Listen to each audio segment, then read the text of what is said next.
May mentalidad daw ang mga motorista tuwing umuulan, sabi ng MMDA. Malalakas daw ang kanilang loob na lumabag sa batas trapiko sa katwirang wala naman ng huhuli. Nag-clearing operations ang MMDA kahit maulan. Sakto ang napakalaking obstruction na ito sa Commonwealth Avenue na nagdi-deliver ng semento sa mga hardware. Madaling araw pa lang po sir, tapusin niyo na yung kargada niyo. Kaya nga, inabot na kayo anong oras na. Nagki-clearing kami rito. Sa may-ari, tatanga-tanga naman yung yan eh. Wala pa rin po.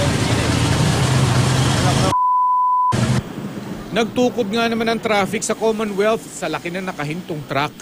Napakalupit na clearing nyo sir, pati naman yung mga katulad ko mahirap, nagmamaneho lang at tutubusin ko yung lisensya ko sir. Parehas po tayo katrabaho sir. Sir, kayo, permis ang kita nyo, kami naman po sir. Yung kikitain ko, babayad ko po dyan. 600 lang kita ko sir eh. Tapos titikitan ako, kita ko. Napakadelikado ng ginawa ng rider na walang helmet na humaharurot, makatakas lang sa huli.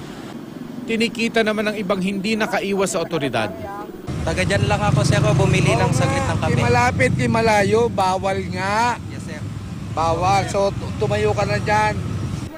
Sa IBP Road naman nahuli at na-impound ang tricycle na ito dahil walang lisensya ang driver. Ako, driver din ako. Dala ko wallet ko eh.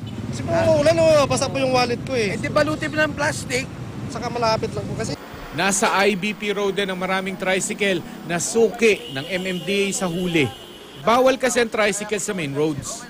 Pangatlo na. Hindi ka ba nadadala? Hindi, hinahanap buhay eh. Taasan natin yung violation fee. Gawin natin 5,000 siguro, hindi ka na dadaan dito, no? Masyadong mababa yata yung 500 eh. Hindi na namin iniisip yun, sir, kasi kailangan ho talaga, sir. Dito lang kami kumikita, sir. Sa Litex Market naman, mismong taga City Hall ang natikitan dahil sa illegal parking. Nag-inspection lang po kasi, Oo, sir. alam ko naman. Kaso nga, bawal nga rito. Saka isa pa, didikit mo sa mobile para bang lalabas, protection yan. Hindi po. Aaraw-arawin na raw ng MMDA ang paligid ng Batasan Complex hanggang sa zona ng Pangulo. Para sa unang balita, Mark Salazar reporting.